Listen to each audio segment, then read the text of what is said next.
po. Dueñas, okay. Kung yung sinasabi niyo pong inilatag niyo po ito sa DNR, hihingi rin po kami ng kopya. Then, makikipag-ugnayan tayo si Menro, si DNR, hihingi rin po kami na sila pala. Kasi security lang po kami. Sila po, kung gusto niyo makipag-meeting with the Red, siguro, if I may, request na lang sa staff ng DNR kung paano magkakaroon kayo ng meeting or conference ni Sir Rap, Engineer Pablo. Ayun na nga ma'am, lagi na kami Ito po, nagpapalo up doon. Cordelina, ganito na lang po. Kasi ang permit is till June 20, June 18, June 18 na? June 18. Pwede po ba kapag halimbawang within this May? Yun na nga ma'am, sinasabi ko sa inyo, di ba maglalaps yan. Maglalaps yan. Hindi ko masasagot. Paano kung hindi pa kami nakakapag sa DNR? Maglalaps yung ano nyo, pipilit na naman kayo? Naiintindihan ko po yun. Oh. Paano kung di kami nakapagbigyan na kagad doon? Tapos maglalaps na yung ano nyo? Ang gusto niyo po ba, Madam Cordelina Dueñas? Ang gusto namin ma'am, mas-epekto ng maayos. Hindi po pwede yung ganyan na ano. Muna po, magkaroon ng dialogue sila, no? With the Dueñas family, clan, Sapata po, sapata po.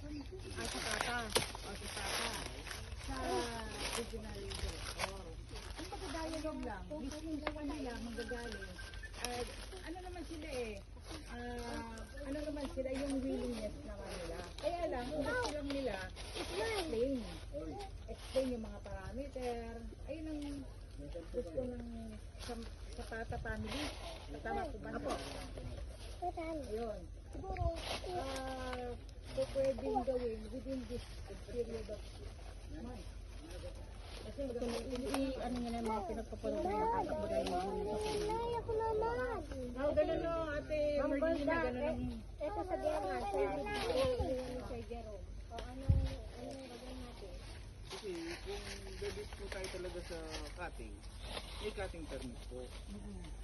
Doon naman po talaga magiging legal basis po natin wala naman po silang pinapakita. Sir, pwede po makita yung ID nyo, tsaka pakitanggal po yung ano nyo. Kung may concern na lang po kayo sa office nyo na lang po. Kasi Hindi po, kasi nandito tayo ngayon, mahirap naman natatakbo pa kami doon. Alam nyo naman na magbubukid lang kami. oo nga po. Kayo Pwede nga po naman yung kayo pumunta inaano sa namin office. dahil kayo ang naka-front dyan. Kaya nga po gusto namin makita yung face nyo. Tsaka ID nyo, pwede po ba? Sa opisina na lang po. Bakit po lagi nyo inaano yung opisina? Eh hindi na kung karakarakan nga, hindi kami makakatakbo sa opisina eh. kabila, no? Tapos ayaw nyo pakita yung mga ano nyo. Ang gusto ng kabila is magkaroon ng dialogue with the higher up. Pwede naman po kung gusto nyo naman Ngayon, sa kapag dialogue. halimbawa nakapag-dialogue na sila with the higher up, Kung ano po magiging desisyon. yes. Yun ang hinihintay namin. Pagka sinabi ni boss nyo, kasi ibang ahensya sila sa ahensya po namin. Oo mga po, yun nga yung hinihintay namin ay ma'am. Sa inyo, na ganito po kasi, then we are willing naman to cut the tree. Without without any argument. Tama po ba? Ay, no, wala. Sa tawag ko sa talig nila, yung tapo, so yun natin sa kanila.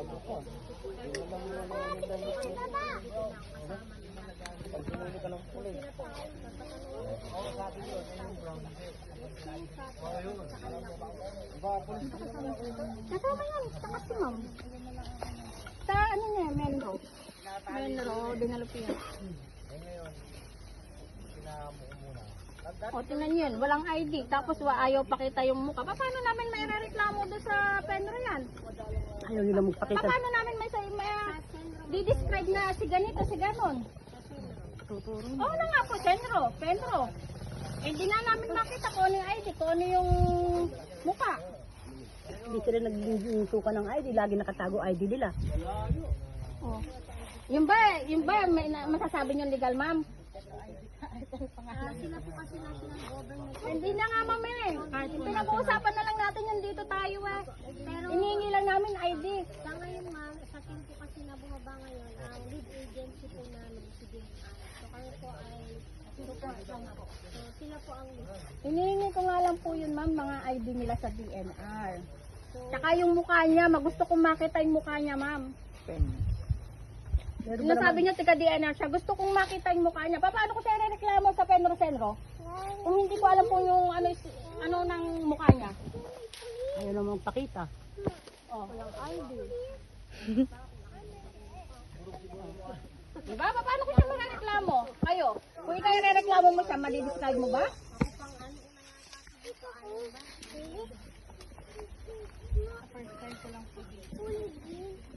Lagi yan, ma'am. 2019 pa, laging ganyan. Hindi lang ganyan karaming pulis. Kung alam niyo lang. Hindi lang ganyan karaming pulis ang umaakyat dyan.